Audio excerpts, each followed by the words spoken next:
Fala pessoal, nesta aula hoje a gente vai ver como utilizar o Prophet, a biblioteca do Facebook, para fazer previsão de séries temporais. Nesse caso a gente vai trabalhar com previsão de vendas. Então vamos lá. Então vamos aqui para a tela do computador.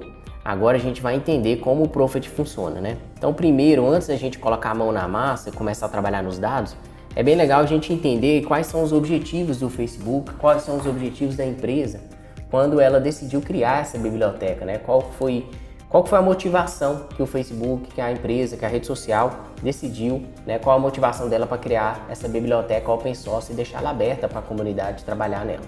Então olha só, a principal motivação do Facebook foi, eles queriam criar uma forma, eles queriam ter uma forma de automatizar a criação de diversos modelos de séries temporais que eles executam e rodam isso dentro da rede social, dentro da empresa como um todo, né? Então, o Facebook tinha essa necessidade, ou seja, de construir diversos modelos de séries temporais, mas que eles não queriam necessariamente que isso fosse algo tão complexo, né? Ter que ajustar diversos modelos. Isso exigia que a empresa tinha cientistas de dados, engenheiros, pessoas ali que tinham conhecimento sênior para poder ajustar esses modelos e gerar modelos. Sem contar que cada modelo tinha uma configuração diferente. Isso era um problema para a empresa, né? Então ela queria ter uma forma de padronizar a geração desses modelos e deixar isso de forma simples, de forma mais fácil, para que ela conseguisse escalar a criação de modelos de séries temporais. Então o objetivo do Facebook foi criar a própria biblioteca para que ela resolvesse os problemas, né, da rede social ali, os problemas que eles tinham na hora de gerar esses modelos. Então essa foi a principal motivação, ou seja, automatizar a criação de modelos e simplificar essa parametrização dos modelos de previsão de séries temporais, tá? E eles criaram o próprio método deles, né? Que é o Prophet. Então, a principal característica do Prophet é um método usado para a previsão de séries temporais que não necessariamente são séries temporais lineares, tá? E como que eles fazem para modelar esses dados, modelar séries temporais não necessariamente lineares, com configurações de sazonalidades específicas que você como usuário pode definir, tá bom? Então o Prophet tem diversas configurações de sazonalidade que você, como cientista de dados, como engenheiro, como um todo, né, você que está operando essa biblioteca, você pode configurar para atender os seus dados, a sua demanda, o seu problema. Então o Prophet tem diversas configurações, a gente vai ver algumas delas aqui. Outra coisa interessante do Prophet, né, é a capacidade de lidar com dados ruidosos. Então ele é robusto a outliers, tá? Por quê? Porque a biblioteca ela foi construída dessa forma. Ela foi construída para eliminar o impacto de ruídos, ou seja, de dados ruidosos ali, de dados faltantes nos seus dados. Sem contar também que o Prophet tem uma capacidade muito interessante de lidar com mudanças de tendências. Então, se você tem os dados que eles sofrem com mudanças de tendências, né, repentinas, o Prophet é uma boa biblioteca para lidar bem com isso. Você tem como trabalhar nessa biblioteca para que ela consiga diminuir o impacto dessas mudanças de tendências e além disso você pode configurar e fazer com que a biblioteca aprenda e modele essas mudanças de tendência. Bom, essas são as principais características do Prophet, tá? A gente viu qual a motivação e as características, agora a gente vai executar aqui um projeto passo a passo para fazer essa previsão de vendas. Vamos lá. Então vamos lá, estou abrindo aqui ó, o meu Jupyter Notebook, já estou com ele aqui carregado. No caso aqui eu estou usando o Google Colab. E o que eu vou fazer agora? Eu vou montar o meu Drive para a gente carregar a base de dados, né? Então montei meu Drive aqui, já está certinho. Vou ler minha base de dados. Essa base de dados, pessoal, é uma base de dados com dados mensais ali de vendas, né? Vendas mensais ao longo de alguns anos. No caso, vendas de champanhes de alguns anos aqui. Tá? A gente usou essa mesma base de dados em alguns vídeos aqui do canal também, vídeo onde eu fiz previsão de séries temporais utilizando médias móveis, também fiz um outro vídeo utilizando o método ARIMA, também com essa base de dados. Então é legal você ter até um baseline aí de métodos que já foram executados para a gente comparar com o Prophet, né? Então vamos lá, vou ler essa base de dados aqui novamente. Então vou ler aqui, ó, esse dataset aqui. Beleza, agora eu vou dar um describe aqui para vocês entenderem a quantidade de linhas, a média, tá? O desvio padrão, enfim, algumas configurações de estatística descritiva. Então, o que essa base tem? Eu vou até criar mais uma célula aqui, ó. Essa base tem hoje aqui 105 linhas, ou seja, cada linha representa um mês de vendas ao longo de alguns anos, né? Então, ó, séries. Ponto hits. A gente vê as 5 primeiras linhas aqui, fica fácil de entender como que esses dados estão organizados. Então, ó, eu tenho aqui, ó, meses, no caso 1964, tá? Mês 1, eu tenho a quantidade de vendas. 1964, mês 2, ou seja, fevereiro, eu tenho a quantidade de vendas. E assim, cronologicamente, até o ano de 1972, olha só. Então, ó, consultando as 5 últimas linhas aqui, ó, até mês 9 de 1972, tá? Então tem a quantidade de vendas mensais aqui desses produtos. Aqui nesse gráfico a gente pode ver as vendas ao longo dos anos, então fica claro aqui para a gente entender como que os dados estão, né? Então olha só, a gente tem aqui, ó, no eixo X eu tenho os meus meses, no caso 1964 até ano de 1964 até 1972, tá? E eu tenho as vendas aqui, né, ao longo dos meses, né? A gente pode ver claramente aqui que a cada início de ano a gente tem pico de vendas, né? Então, esses picos vão só aumentando ao longo dos anos, isso mostra claramente que a gente tinha uma sazonalidade anual e tal. Beleza? Bom, a gente, mais uma vez aqui, séries.read, meus dataset está aqui. Então é isso, tá? Eu tenho a quantidade de meses e eu tenho o mês respectivo e as vendas daquele mês ali. Beleza, o que a gente quer agora, né? Então a gente, nos vídeos anteriores que a gente tem aqui no canal, ainda com esse dataset, ainda com essa base de dados, a gente viu como fazer uma análise de dados básica, como plotar dados, analisar, fazer uma visualização de dados básica desses dados de vendas, né? A gente viu algumas coisas assim. Nessa aula a gente vai explorar mesmo o Profit, ou seja, a gente já vai partir para o ponto onde a gente tem os dados de vendas, a gente vai separar esses dados em conjunto de treino e validação e a gente vai partir para usar esses dados para treinar um modelo e validar com a outra porção dos dados. Então a gente já vai partir para a previsão de vendas mesmo, tá bom? Mas se você quiser aprender sobre o Walk for All, como trabalhar com os dados ao longo do tempo ali, separar esse dataset, veja os vídeos que estão aqui no canal ainda nessa mesma linha, tá? Séries temporais. Vamos lá. Então olha só, separar os dados aqui vou separar a porção dos dados de 1964 a 1971 serão os meus dados que eu vou usar para treinar o meu modelo e de 1971 a 1972, no caso um ano de vendas, eu vou utilizar para validar. Então, ou seja, eu vou treinar o meu algoritmo, no caso, utilizando o Profit, o método aqui utilizando o Profit, com os dados de 64 a 71, tá? Ao longo desses anos aí. E os dados de 1971 a 72 serão meus dados de validação, tá? Os meus dados que eu vou usar para validar esse método meu, né? Como que eu vou fazer isso? Eu vou usar a variável split point aqui, ó, para fazer essa separação dos dados. Então, eu criei uma variável chamada split point. Ela recebe o tamanho da minha série como um todo, len.series, menos 12. O que eu vou fazer? Eu vou pegar toda a quantidade, né, o tamanho da minha série, menos 12, tá? Que isso vai me dar todos os meus dados menos 12 últimos meses, tá bom? Então, vou pegar aqui, ó, split point chegou nessa configuração. Então, ó, variável split point recebe esses dados aqui. Dataset recebe do zero, ou seja, do valor do primeiro valor ali no caso, né, até o meu ponto de quebra ali, no caso o meu split point, tá? Então meu dataset vai receber todos os meus meses de vendas até os últimos 12 meses, né? Quando chegar ali nos últimos 12 meses, eu não vou incluir dentro da variável dataset. Beleza. Agora, a minha variável validation, que vai ser a minha variável que terá os meus dados do split point, ou seja, dos últimos 12 meses. Dos 12 meses para frente vai ter os meus dados de validação. É assim que eu separei os dados, tá? Então, olha só. Criei aqui minha variável validation. Ok. Agora eu vou imprimir o tamanho desses conjuntos aqui para a gente ver se ficou tudo certo, tá? Então, vou imprimir o tamanho da variável dataset e da variável validation, ok? Então, vou executar. Ele me mostra aqui que eu tenho um dataset de 93 linhas, tá?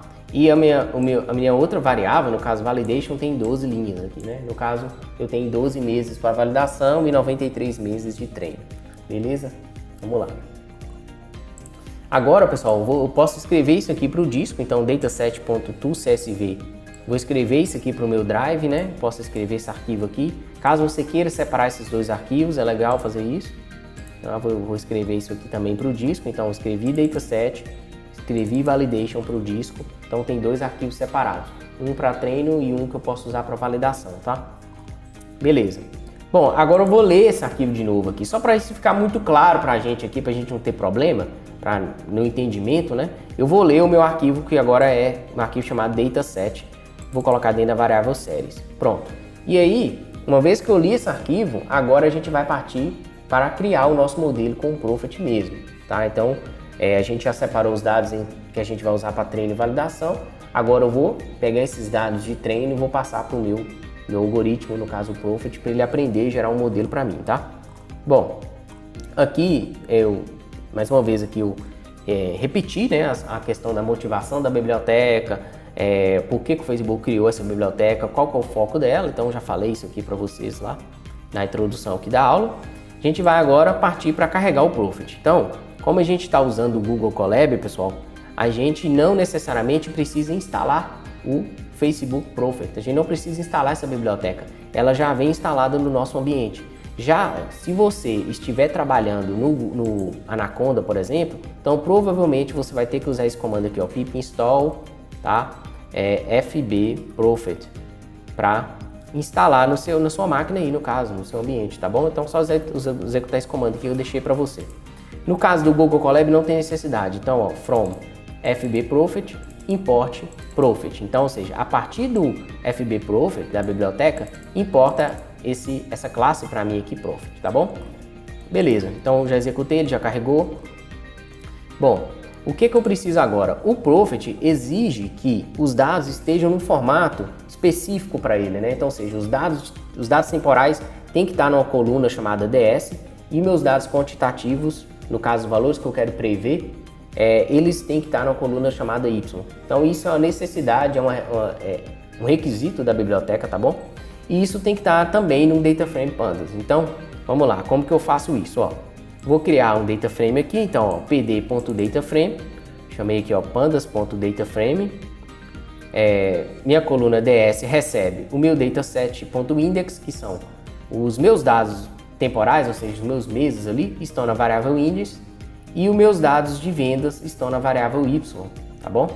Então, DataFrame recebe, criação do DataFrame aqui, ó, minha variável DataFrame vai receber um pandas DataFrame com as colunas DS e a coluna y. Vou executar e olha só como que ficou isso aqui, né? Então, ó, DataFrame.head recebe minhas 5 primeiras linhas, tá? Que no caso são os meses e a quantidade vendida ali naquele mês. Então, mês de janeiro, mês de fevereiro, isso cronologicamente, né? Ou seja, até 1971 ali eu tenho os dados para treino, né? Então é isso que a gente fez aqui agora. Bom, agora, pessoal, eu vou instanciar o meu Prophet. Agora a gente vai trabalhar com a biblioteca mesmo, né?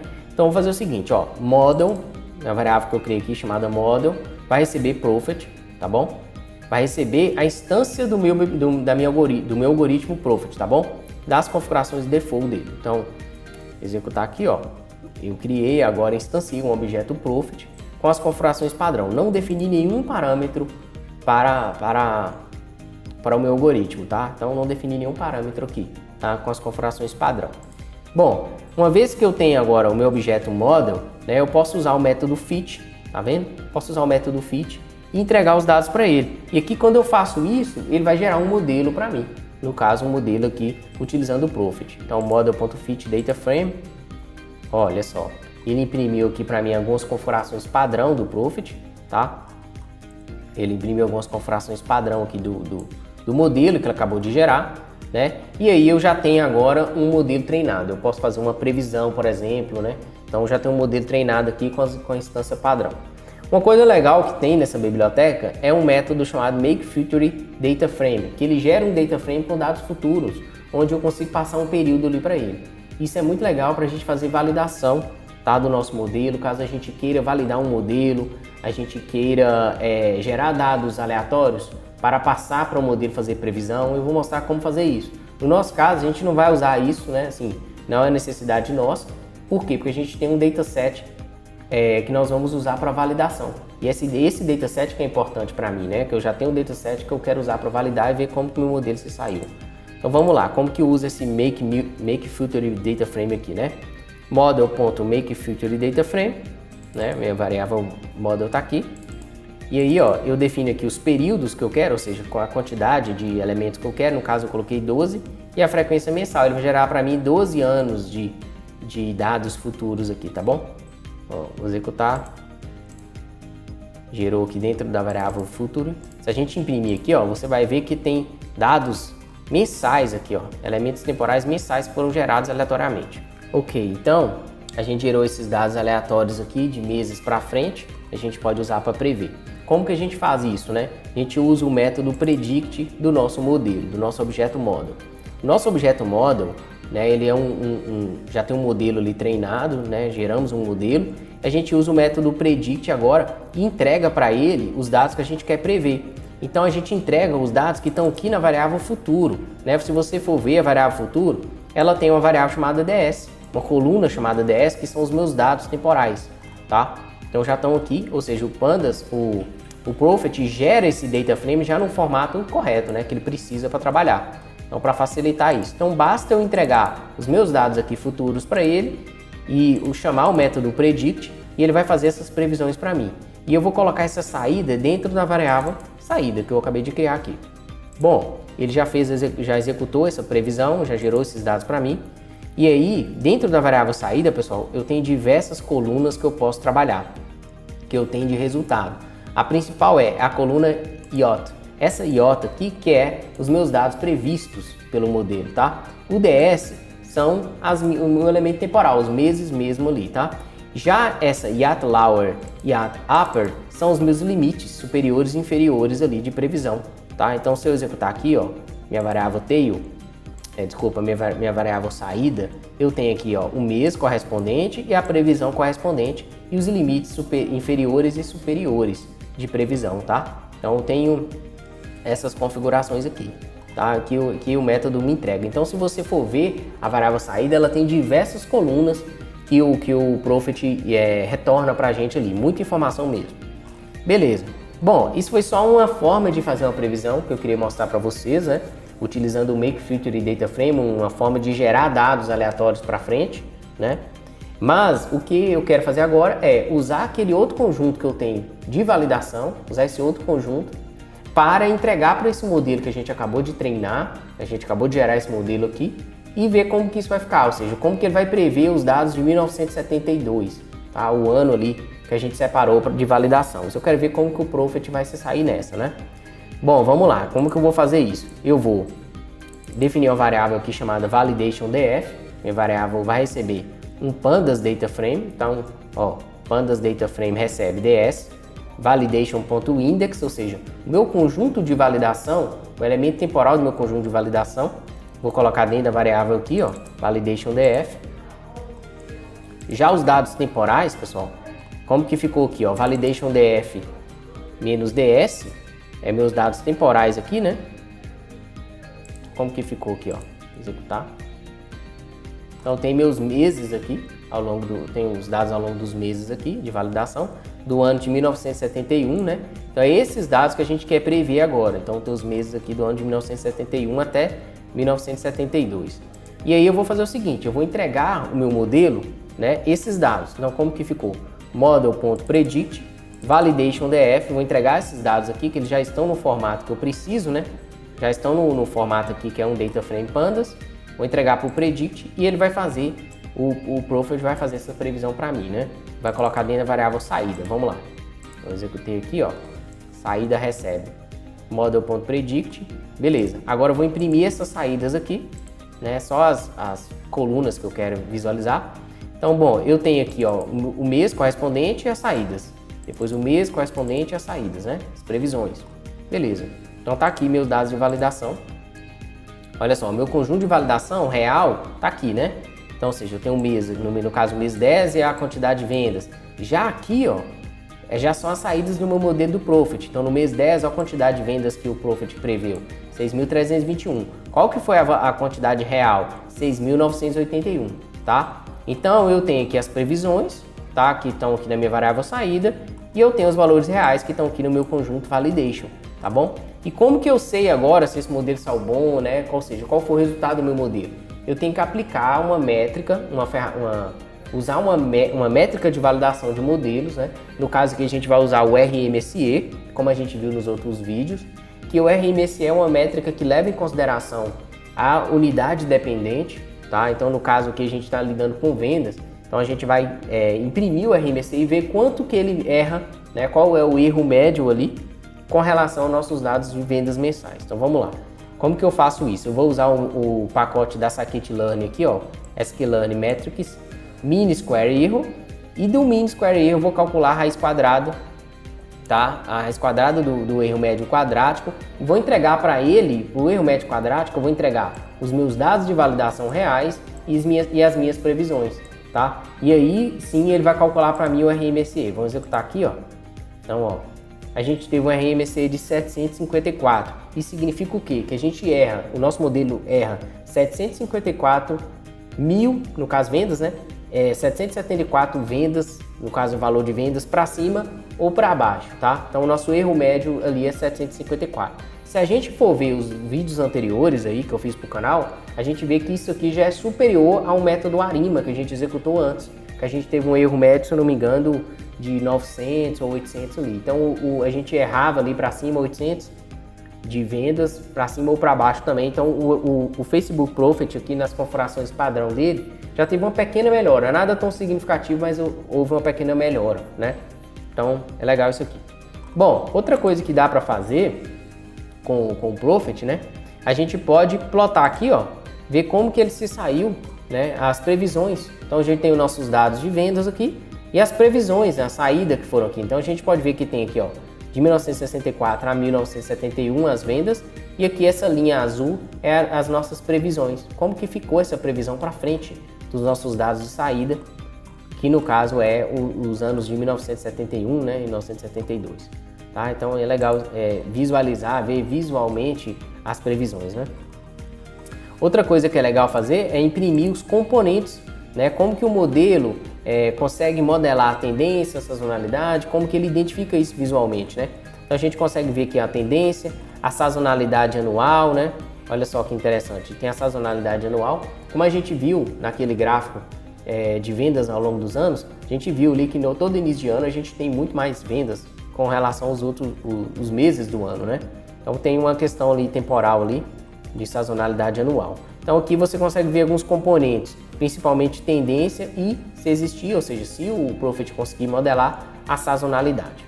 Bom, uma vez que a gente fez a previsão, a nossa primeira previsão utilizando o Profit, né? Ou seja, a gente separou os dados de treino, treinou o modelo e depois pegou os dados de validação e aplicou, ou seja, entregou esses dados para o nosso modelo fazer a previsão, a gente teve um resultado ali.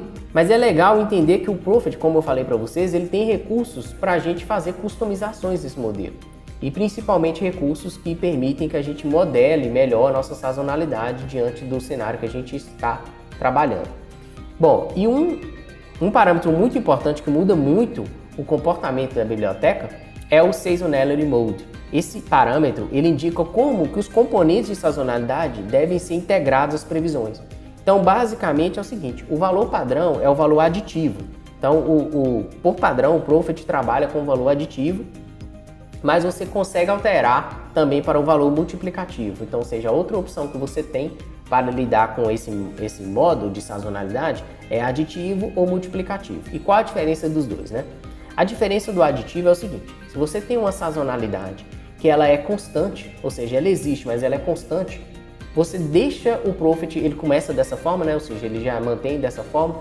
Você diz para o Profit que, assim, que essa sazonalidade ela é constante, ela existe, mas ela não muda muito ao longo dos anos. Então imagine que se você tem todo ano um pico de vendas, tá? No início do ano. Só que esse pico de vendas ele não passa um determinado patamar. Ele não vai no próximo ano, por exemplo, dobrar ou triplicar. Tá? Então isso significa que existe essa sazonalidade, mas essa sazonalidade ela é constante, ela não aumenta, ela não triplica, ela não diminui drasticamente, ela mantém constante ao longo dos anos. Tá?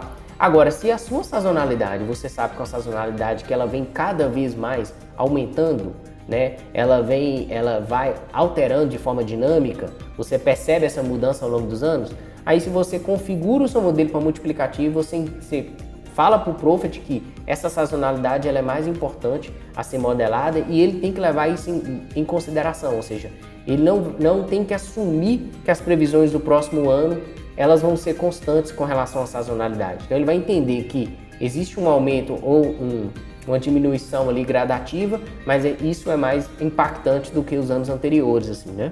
Então é interessante você alterar para multiplicativo. Então é uma das formas que você tem de tunar, de ajustar o parâmetro ali da biblioteca para ela entender como que os seus dados estão ao longo dos anos, como que isso vem mudando, né? Como que ele deve modelar para fazer as previsões para frente.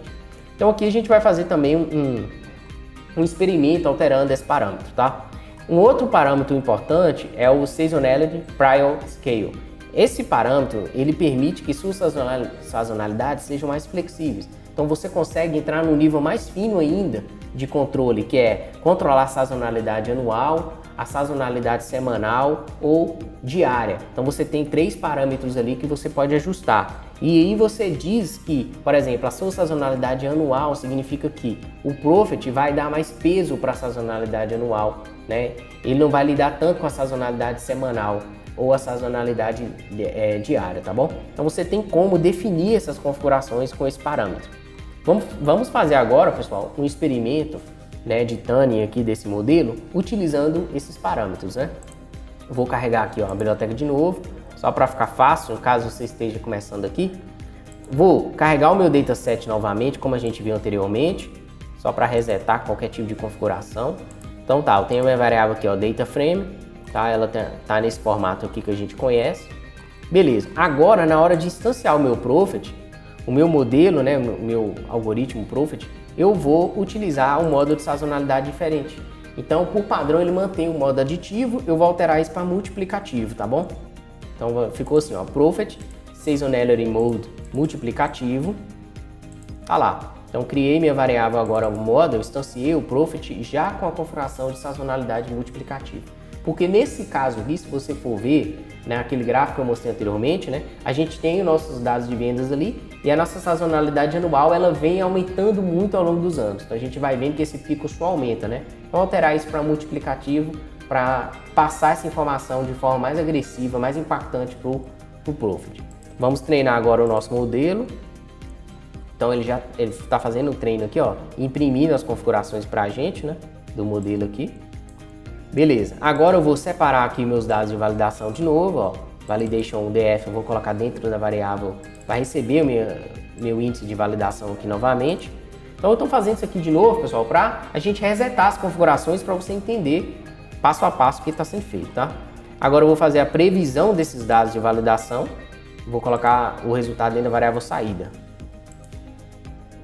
Fiz a previsão aqui e aí, logo em seguida, eu vou chamar o RMSE novamente. Vou calcular o RMSE novamente com os mesmos dados de saída e os dados de previsão para saber como que o modelo se saiu, né?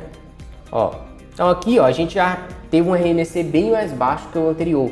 Isso significa que nosso modelo ficou melhor. Nós conseguimos modelar melhor os dados e nossa previsão, na média, foi bem melhor. A gente saiu de 754 para 499 de erro médio, tá bom? Então isso mostra que o modo de sazonalidade multiplicativa nesses dados, para esse propósito aqui, ele melhorou o nosso modelo. Então é interessante entender esses parâmetros na hora de fazer o ajuste, tá?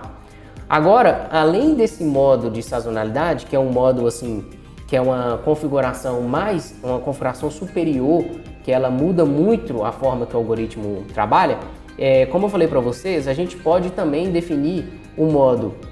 A gente pode alterar também a forma de sazonalidade. Então, por exemplo, eu posso desligar completamente a minha sazonalidade diária, né? Imagina que eu não quero que o Prophet aprenda nenhum tipo de sazonalidade diária se existir, tá? Eu não quero que ele entenda isso e eu posso desligar isso, tá? E eu posso desligar a sazonalidade semanal também. Então, tem essas configurações como eu falei para vocês. Então, para isso, como que eu faço? Ó, vou instanciar o modelo e aqui que vem, ó, o parâmetro Daily Seasonality, que a gente pode definir como falso. Então, dessa forma, eu estou dizendo para o Prophet que eu não quero que ele aprenda nenhum tipo, ou não leve nenhum tipo de consideração de sazonalidade diária, tá? Então, eu posso desligar isso aqui. E eu vou fazer isso e a gente vai validar novamente para ver se isso tem um impacto no nosso modelo.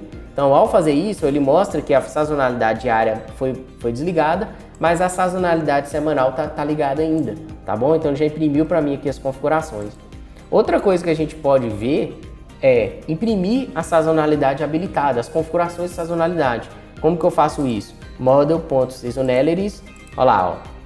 Ele vai imprimir para mim as configurações, ó. Olha só, ele me retorna um dicionário mostrando que eu tenho a sazonalidade anual, tá? Eu não tenho nenhum condition name, ou seja, eu não defini nenhum tipo de condição, de nome de sazonalidade aqui que eu poderia ter feito. O modo hoje o modo configurado da Tubal é o modo multiplicativo e o período é de 365. Por quê? Porque a minha sazonalidade está configurada para um período anual, tá bom? Isso é bem legal. Bom, agora eu vou criar meu dataset de validação, vou fazer as previsões aqui novamente e vou chamar o RMSE para a gente ver se teve algum impacto e tal. Vamos lá. Bom, então ficou o mesmo resultado, não mudou nada, né? Então a gente desligou a sazonalidade diária e manteve as configurações padrão e foi o mesmo resultado do modo multiplicativo, né? Depois de ter alterado a sazonalidade no modo multiplicativo, ok? Bom, o Prophet ele tem diversas configurações, como a gente foi ver, mas a gente viu que alterando um ajuste, ou seja, fazendo um parâmetro ali, um ajuste de parâmetro, a gente melhorou muito a nossa previsão, tá? Espero que você tenha gostado dessa aula. Essa aula foi isso, a gente viu como fazer um modelo de previsão usando o Prophet. Comenta aqui abaixo no vídeo para eu saber se você gosta desse tipo de conteúdo, se você tem intenção de saber mais sobre esse tipo de assunto, né? Receber outras aulas também sobre previsão de séries temporais. Se você gostou dessa aula e tem intenção de receber outras aulas com relação a isso, só comentar aqui abaixo para eu saber. E deixa o seu like. Tamo junto, um abraço.